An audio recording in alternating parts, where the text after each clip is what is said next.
By now you understand that we're preaching a series about the life of Joseph, right? That we'll be doing this for a couple more weeks. But you remember that as Tim said right from the beginning, there's this business of Joseph that keeps falling under the letter P. And he's got, he gets thrown into the pit, he gets sold to Potiphar, he gets thrown into the prison, and then he gets sold to Pharaoh. And why that can't be pronounced Pharaoh, I don't know, but it's a palace where Pharaoh lives. So we've been talking about from the pit to the palace. From that place at the lowest, literally physically and physiologically, spiritually and emotionally, probably in every way you can imagine, the lowest for him that he had ever been, to being exalted to stand with only one man in the whole kingdom who had greater authority than he. From the pit to the palace. How does one survive? How does one understand that God is still in your life in the midst of such a crazy, crazy outcome? And what might we learn from it? Thank you, Eric, again, for reading for us today. You had a key portion of the story, a key place in this story. But as we get started, I want to talk a little bit about the backstory. This is the pivotal moment. This is a 1644 drawing of the moment when he is being drawn out or thrown into the pit. I've looked at it several times and tried to figure out, okay, is the guy on the right someone who's about to purchase him because he's being pulled out, or is he one of the brothers who happens to have a turban? Is he going in or is he coming out? You have to figure it out, but it works both ways in this story because both events are very traumatic, going in and coming back out. But this moment isn't alone. It's the summation of a great deal of things that have happened prior to this. Pastor Tim has me convinced, along with patriarchs and prophets, that actually David was a pretty good guy. We don't have bad things written about him. The one report, one time when he goes home and tells his father that his brothers are up to no good, but his brothers were up to no good. His father probably needed to know. So yeah, is he a tattletale? Maybe in the brother's eyes. He's a fairly young guy in the story. We don't think of him often as a teenager, but he's a teenager. And in these early portions of the story especially, he's less than 25, for sure. Through this whole first portion of the story, from the pit into the prison at Potiphar's house and the prison, all of those, he's probably less than 25. So anybody here who's in that 25 or lower range, he's you. He's one of you. He's 17 to 25. Somewhere in that span is where this man lives. This is where all of this is happening. Those of us who are beyond that age, at least by a little bit, those of us who could be twice that age, I want to ask you a question. How would you have managed the things that are about to happen to this guy? How would you have managed being treated like this by family members? How would you have managed being sold by your brothers? Only because they decided at the last minute not to kill you. How's that? How's your family look in comparison? You got a messed up family? Is it this bad? Anybody in your family threatened to kill you? Anybody in your family planned to kill you? At least not that you know about. So this is the thing about this story. We look at it and it's like most of the Bible stories. We think of them like Aesop's fables or something. They're out there, they're distant, they're not real. They're just these things that kind of, they're just stories. It's like we've opened a children's book and we're reading through a children's book and we expect it to start rhyming or something. No, These are real events that happen to real people, and they're there not just for biographical information. They are there to teach us about the walk with God. The Bible illustrates from many, many different perspectives how a person walks with God. And I think this is one really valuable perspective. Because of the gradation of things that are going on, there's some tough things to overcome here. And so, if you will pardon me, Ellie and Kilana, if you will pardon me for walking back over some of the steps you've made, thank you very much. Well done. Amen. And for Pastor Tim, the steps you've made as well. Yours are probably smarter than mine, but I'm going to try to be more fun. So if you can get yourself into this character, I want you to try to remember it. Those of you who are like me, well past 17, try to remember what it was like to be a high school kid. Can you get yourself into high school? Can you go back through the annals of your mind to remember what it was like in your yearbook picture? You were that guy. You remember him. He had hair. That's what I think about mine. They were young. The worst things they had to worry about was the occasional acne. Remember that person? You were looking around trying to find the right person. Hopefully that person is sitting next to you now. Remember that person? Get yourself into that head a little bit. Can you try? 17-year-old me wasn't that smart. I thought I was really smart. But I wasn't that smart. I'd been driving for a year. Imagine you've been driving for a year. You know what you thought when you were driving for a year? If you're a guy, at least, I don't know what lady, I've never been a woman.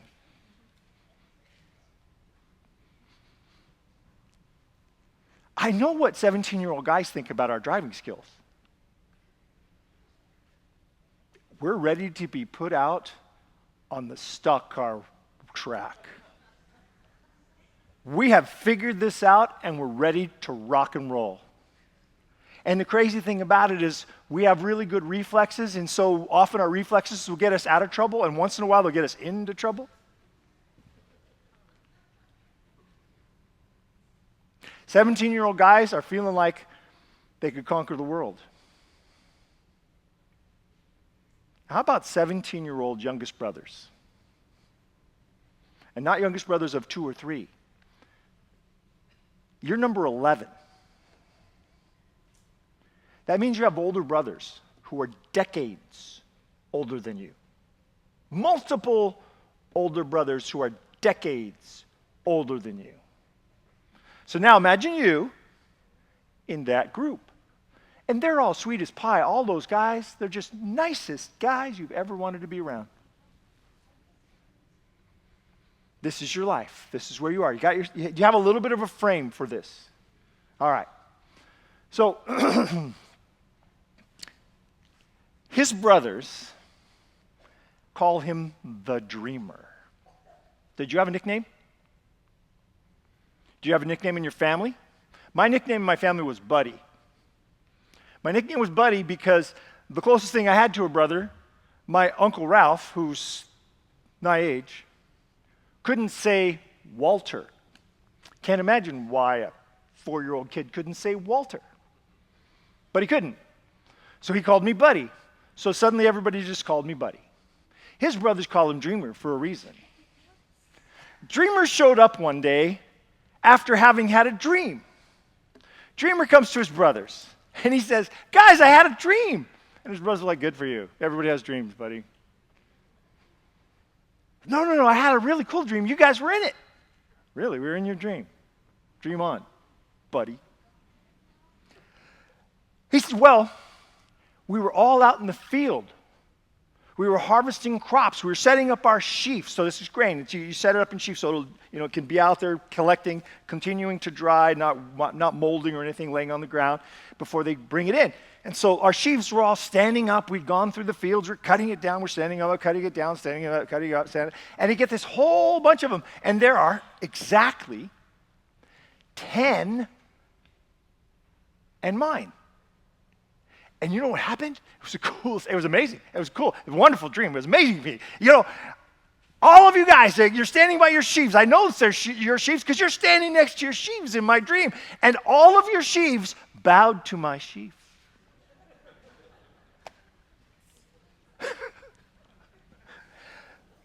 Oh, Joseph, buddy,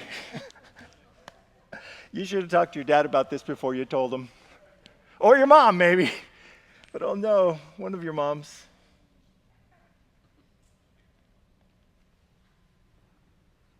His brothers didn't really like the dream.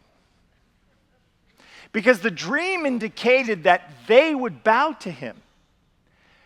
Now, that's thrown up on top of some other crazy things. His dad has 4 wives, but he only ever wanted one. Do you realize that's the truth of this story? There's only one woman among the 4 that he fell in love with and wanted to be his wife. Everybody else, 2nd, 3rd, 4th place.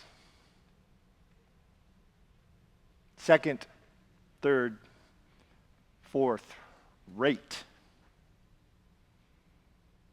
Next to Rachel, there was a big step down to Leah. Tough to be Leah. And then to the concubines,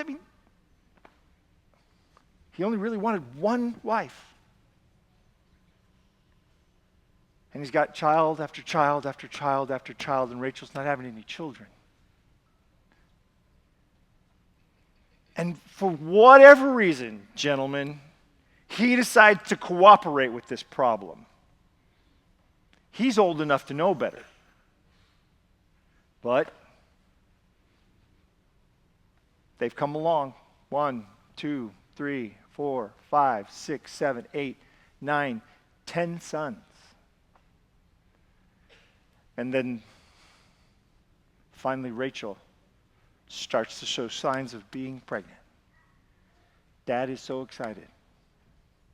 Rachel's so excited. The one he loves is going to have a baby.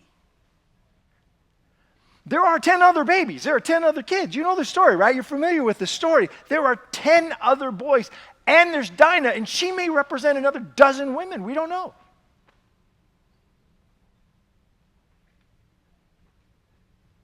And then Rachel has the little prince.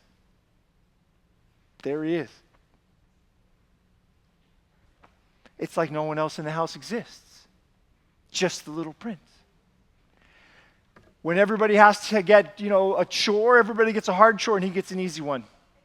When it's time to get new shoes, he always gets the first new pair.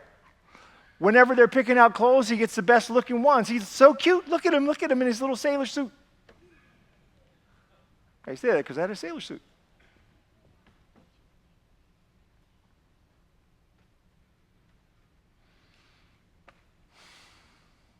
And his 10 brothers have to keep dealing with this, and dealing with this, and dealing with this. And now he's 17 stinking years old. He's going home and tattling to dad, and now he shows up giving you this poppycock about a dream. And you know what's bad about this? Is if he actually ends up being what his dream indicates, all of them move to the second fiddle status that dad seems to be indicating by his behavior. He's given him a regal robe to wear. Color is expensive, and he has spared no money getting a coat of many colors for that guy. And he's a teenager. You're all going to bow to me. Reuben loses his status as the firstborn, if this is true. This guy gets double portion. if this is true. And we all line up behind that, including Reuben, who deserves double portion because he's been putting up with this messed up family for the longest. And he has the misfortune of being the son of the woman he didn't want, of the sister he didn't want. And in spite of the obvious bad blood between the brothers, Dad, think about this, dads. Dad sends Joseph out into what accounts to the wilderness to find his brothers. And Joseph decides to wear his coat. Ding dong. He goes wandering around. He finally gets directed to them. And this is what they say as they see him coming in the distance. And I think of the prodigal coming home and how much excitement the father has and how his older brother thinks, oh my goodness, look what the cat dragged in. They see him coming. And they say, guys, look at that. You can tell by the coat. Here comes the dreamer. Here comes the kid who thinks that we're going to bow to him and mom and dad are going to bow to him. And by the way, moms and dad.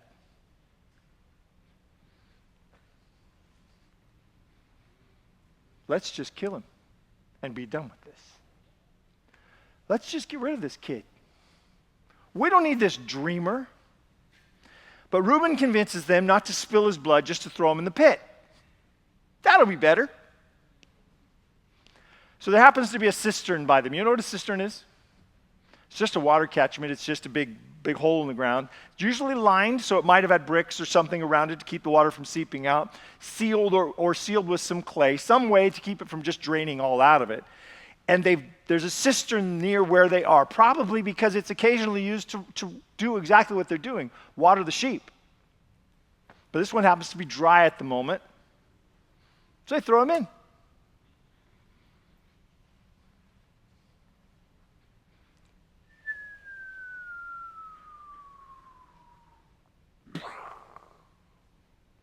I don't know if it's muddy or dusty.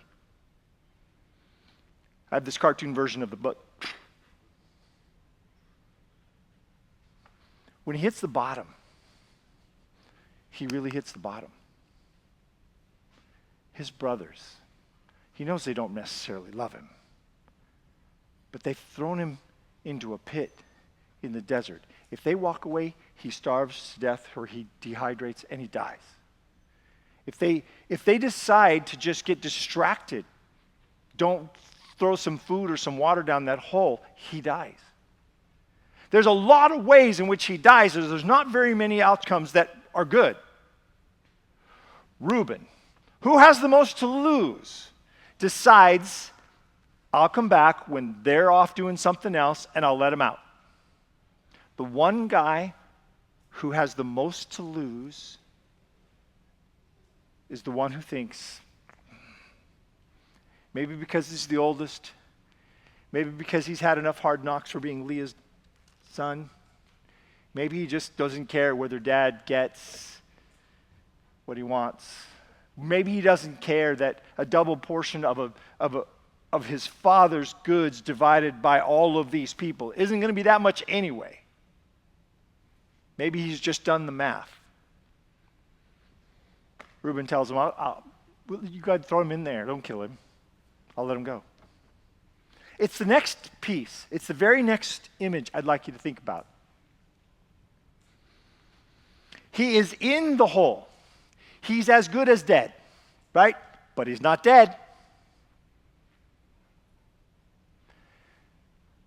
And then there's a fate worse than death coming for him. Again, 17-year-old you. We don't know how long he's down there. Has he been there overnight? Is it just getting along in the day? Has he just been there for hours, or has it been at night? Has he slept down there one time? We don't know. It appears he may have come later in the day, so he may have slept night. Remember, they're eating when he gets there. He may have slept down there. Reuben's away. And his brothers see an opportunity. Along come some Ishmaelite traders who actually are cousins, by the way.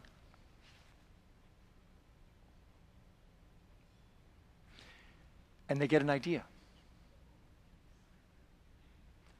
Let's just get rid of this kid by selling him. We could make a profit on this snotty-nosed dreamer. Let's sell him to the slave traders, and they'll take him away, and we'll never have to see him or deal with him or think about him again. You ever tried to not think about something or someone? As soon as you try to not think about someone, you're thinking about someone, correct? I won't think about, and there they are. They think they can get rid of him, out of their life, out of their memory. He's gone, as if he never existed. Now, they pull him out. They pull him out of the pit. Now, I want you to think about this fate as he comes up out of the pit. Would you be excited? I'm getting out. Let me out. It was all a joke. Ha ha ha. Ah, good joke, guys. Okay, let me out. Let me go home. Please. Tear-stained face through the dust of the road, where he's been weeping in the bottom of the pit, covered with whatever's down there, dirt, slime, mud. They pull him out, throw him the lifeline. He's going to survive. And as they pull him out of the pit, who knows, 10 feet deep, they get him to the top. And he sees the traders. He sees the caravan. He knows what the caravan's about. And as he arrives at the top, and his eyes perceive in the light that he's about to be sold, he knows what's coming. One of his brothers may be over there negotiating his price just even now. Haggling back and forth. Look at him, he's young, he's strong. Come here, look, he's got all his teeth. Some dirty camel hauler's finger goes in his mouth, sweeps through to check his teeth.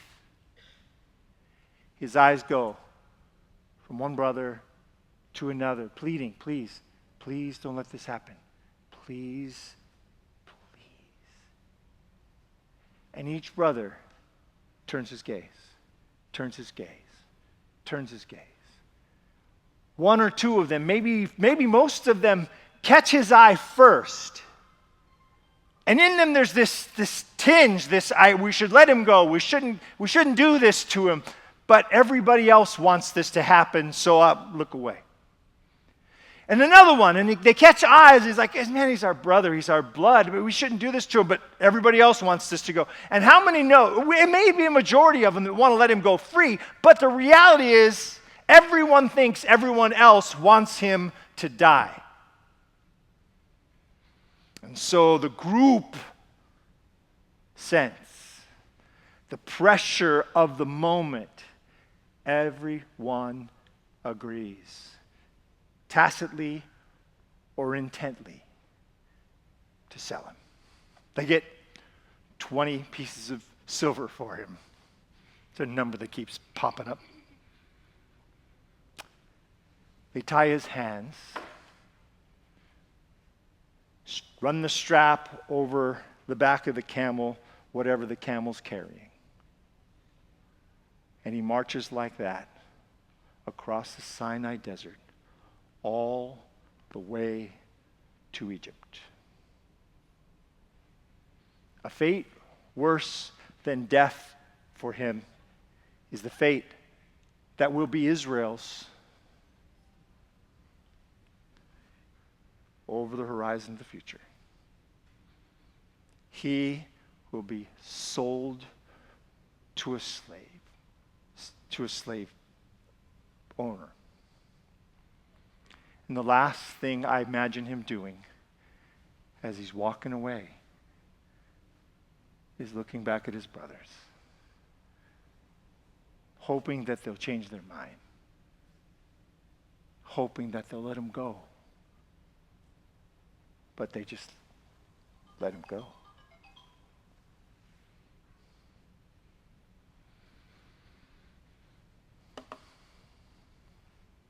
Step by step by step, tracing the route that the distant relatives of his 4 centuries later will walk back to the promised land. The first seed of Israelite slavery is Joseph. There's a whole lot of things that we look at in his life, and his life becomes amazingly different than this. He's spectacularly different than this. But in this moment, he's tracing the steps that they will trace. 40 years in the desert, they'll walk across this same ground. His kin, his family will retrace these steps. Jesus will go out into this same desert area in southwestern Israel and come face to face and do his battle with Satan. How's he keeping it together? We see God blessing him in the next steps of this story. How is he staying in a relationship with God that allows God to bless him? Why isn't he so angry and so bitter that blessing him will only cause a tornado of problems? Because if you're really angry and bitter and God pours blessings on you, it tends to tear your life apart. How does this guy walk across the desert and hold it together? How does he get to Potiphar's house and decide to be faithful to God?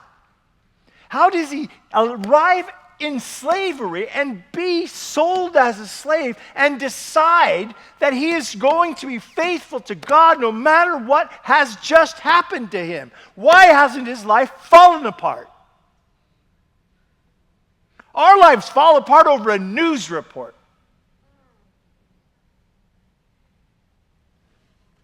This guy marches across the Sinai, days across the desert. He's probably getting better water and food than his brothers would have provided because they got to sell this guy when he arrives. He can't look bad. He gets sold to a guy named Potiphar. Good news for him because this puts him up on the ladder. If you're going to be a slave with somebody who's important. He works his way up the ladder in that household till he's in charge of everything in the household. It was mentioned last week that he becomes second step in several places. Second in command here in Potiphar's house. Second in command in the prison. Well, that's okay. Second in command to Pharaoh. He keeps rising as high as he can rise as a slave. But why is he so easy to bless? All he has is Genesis. And the Genesis he's had is an oral tradition that he's learned. The stories in Genesis. What do you know from the stories in Genesis? Well, story number 1, in the beginning God created the heavens and the earth, Joseph. The place you're walking, trotting over was created by the hand of God. Yes, a lot of terrible things have happened, but God is the creator of the universe. He does not close his eyes and turn his back on you. How do you know that, Joseph? Because the whole thing went crazy because your forefathers brought sin into the world. And it got so bad that God went searching for somebody to bless. Who, like you, Joseph, was really hard to find. He finds Noah, this one guy on the whole planet, it seems, who finds grace in the eyes of the Lord and who's willing to trust God and build this crazy boat when there's no floods. And a whole bunch of animals. Do you remember the story, Joseph? As Joseph was trekking across the desert, what else does he have to think about? And God rescues him and his family, not because he was perfect, but because he was willing. He found grace in the eyes of the Lord. He had the covering of God's kindness to him. Oh Lord, could you give me the kindness you gave to Noah? He keeps thinking through the story, and there's his great-grandfather, Abraham, who wasn't really all that. This grandfather of his, he had some issues. He was a late bloomer. He stayed home with mom and dad till he was like in his 70s almost. 60s to 70s, that's a long time to live in your parents' basement. Finally, God calls him. God calls this guy who has yet to come out and step on out in his own. And even when he leaves town, he takes dad with him.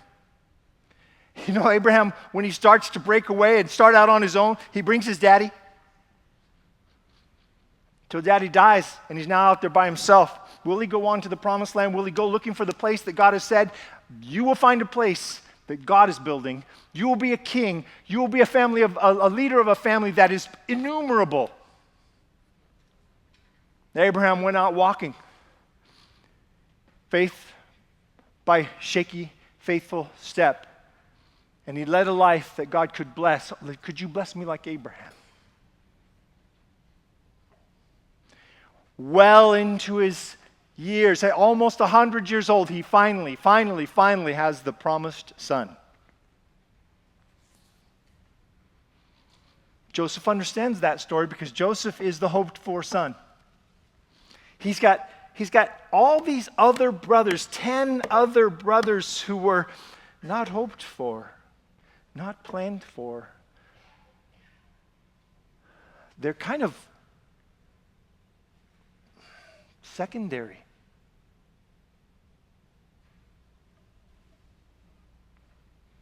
Could you bless me like Abraham? Abraham has this son. He's got two. He's got one he doesn't want. Interestingly enough, by a woman he didn't choose. And then he's got his favorite son. And Joseph says, I know Isaac's story. Lord, could you bless me like Isaac?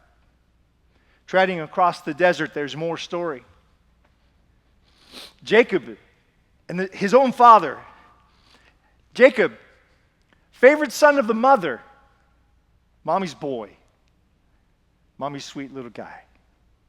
Every time he walked through her skirt, she patted him on the head and gave him a hug. His brother, Esau, daddy's favorite. Every time he came into the tent, he gave him a big man bear hug. Ah! And they split the family, and they split the sons. And there was deception and hatred and anger in the family because the family was messed up. And yet the hand of God's grace was on his family. Jacob received the grace of God, and one of the greatest measures of that grace was that he changed his name.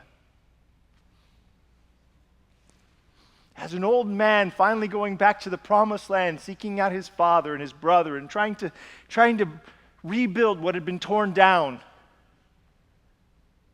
When he works his way back, he finds himself wrestling with an angel in the middle of the night. You remember the story? In the wrestling match, stubborn Jacob refuses to let go before he is blessed. And the first words of blessing are, you will no longer be called Jacob. You will no longer be called the con man. You will no longer be called by a name that causes everyone who looks at you and calls your name to not trust you. You're going to be called Israel. He who wrestles with God. And the people of Jacob carry that moniker today. Lord, could you bless me like Jacob? The camel pulls and Joseph walks. By the time he arrives at Potiphar's house, there are a couple things he knows. He knows that God made this crazy, messy world that he's in. It's it right there. He knows that God seeks out people to bless. Abraham, Noah, his own family. He knows that he could be blessed. He knows that the path to blessing is in fealty in your relationship with God. And somehow, in the midst of all the crazy trouble that he has found, he arrives at Potiphar's house with the determination to live an ethical, hardworking, God-fearing, God-loving, God-trusting life. Why have we been talking about Daniel and Joseph? Because we didn't think this through. God put it on our hearts. We didn't strategize to talk to you about Daniel and Joseph. We thought we should do something that talks about prophecy this time of year because there's so much conflict, so much craziness in our world that prophecy's on everybody's mind. We didn't think about the impact of Daniel's life in difficult times and how this thing we live in is kind of crazy and difficult. Nowhere near as difficult as those guys. But they stayed faithful. Daniel stayed faithful in big things and little things, and God blessed him. And we followed up Daniel with Joseph, not because we had a grand strategy to pick another person who stayed faithful in difficult times, but because God is God, and he's good to us.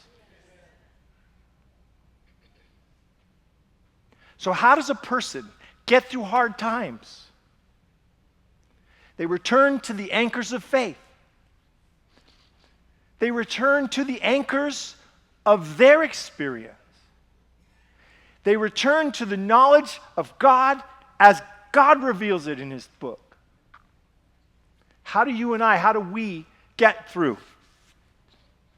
How do we deal with political turmoil? How do we deal with social uproar? How do we deal with people willing to shoot other people for their beliefs? How do we deal with the crazy times in which we live?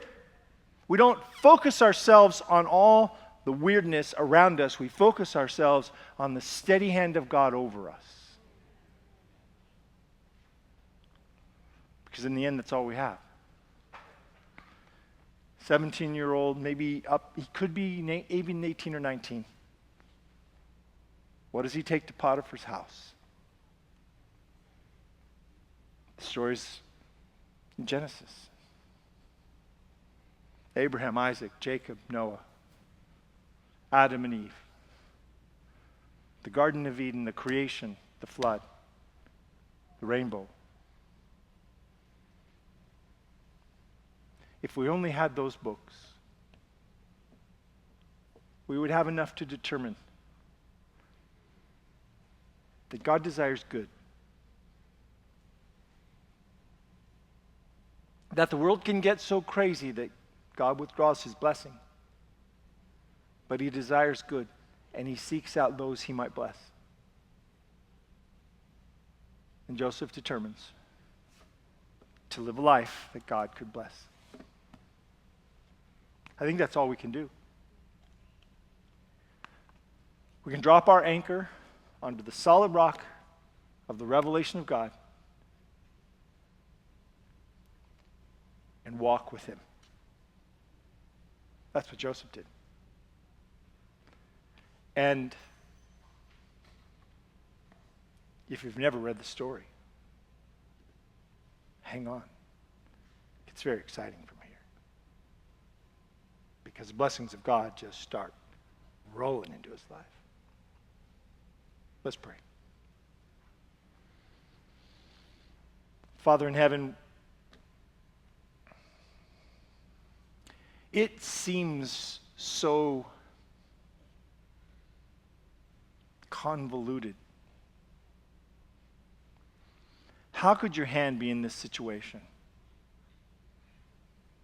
Did you send Joseph to Egypt, or did Joseph get sent to Egypt? Doesn't matter.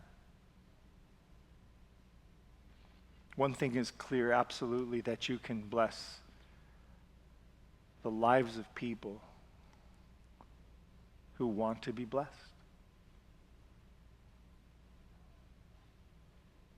that if we choose to follow you, we will find the best path. It may not be easy. Joseph certainly wasn't.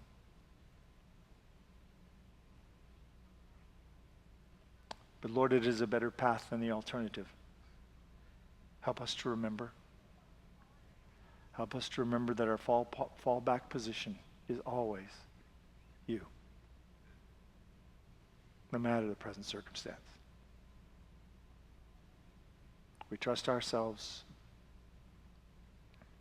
We trust this moment, our family, our friends, all of the things that seem to be spinning out of control in our world.